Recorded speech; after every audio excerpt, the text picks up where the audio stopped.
is personal. There are things that happen to us. Sometimes we say the things, and sometimes we're the victim of the things. But one thing's for sure, you can't always change the circumstances, but you can affect how you behave in the midst of it. I learned much of that the hard way, but it was a shame to me that K to 12, no one taught me how to do that. Kindergarten to 12th grade, no one ever taught me how to listen. Twice as many ears as we have mouths, but no one taught me how to listen. They taught me how to read, write, and speak. And they taught me how to take advantage of people.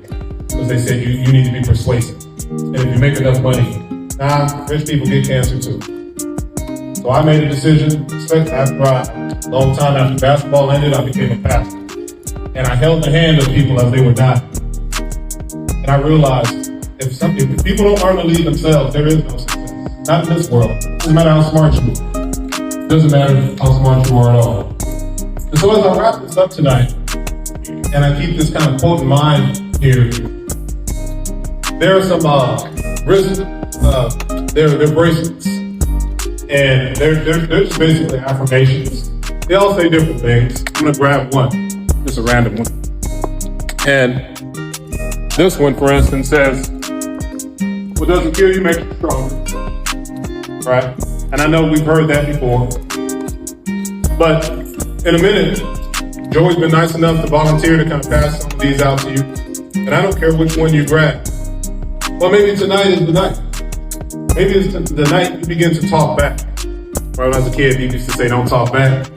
They said a lot of things when I was a kid. But here's one area where it's okay to talk back.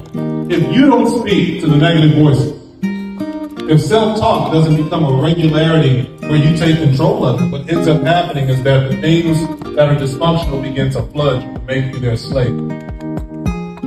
It doesn't matter if you're 50 years old, 60 years old, or 16. This is just what I've seen. And I've seen that one of the things I can be most aggressive about in my life is sharing. So maybe tonight is the first step. Maybe some of you like to write. You write in a diary or you journal. Usually for men, that's a little bit hard. We don't tend to like to do that, do a lot of thinking about these kinds of things. But it's not about regret.